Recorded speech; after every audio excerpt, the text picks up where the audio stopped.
அவன் தன்னுடைய வாழ்க்கையை ஒழுங்குபடுத்துகிறான். ஹல்லேலூயா. நல்ல கவனிங்க.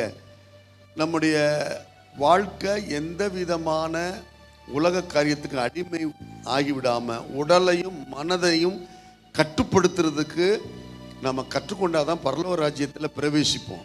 பைபிள் சொல்லியிருக்கு, பரிசுத்தம் இல்லாமல் ஒருவனும் தேவனுடைய ராஜ்யத்தில் பிரவேசிப்பதில் தேவனை தரிசிக்கவும் முடியாது அப்படி சொல்லியிருக்குது. அப்போ நமக்கு ஒவ்வொரு நிமிஷமும் உணர்வு சம்பந்தமான போராட்டங்கள் இருக்கிறது, என்ன சம்பந்தமான போராட்டங்கள் இருக்கிறது. இவைகள்லாம் மேற்கொள்வதற்கு எங்கே பலன் கிடைக்கிறதுனா, நான் கண்டுபிடிச்சது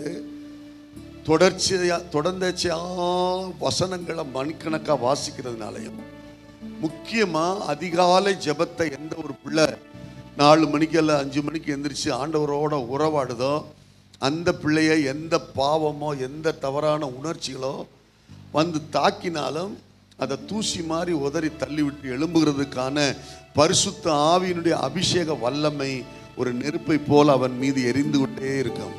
அல்லேலூயா. அதனால அடிமையாகி விடக்கூடாது. அடிமையாகி விடுகிறதுனால தான் நம்ம வாழ்க்கையில் ஒழுங்கு இல்லாமல் போயிடுது. இப்போ என்ன செய்யணும்? ஒருத்தன் தன்னுடைய தனிப்பட்ட வாழ்க்கையை அவன் ஒழுங்குபடுத்துகிறான். சங்கீதம்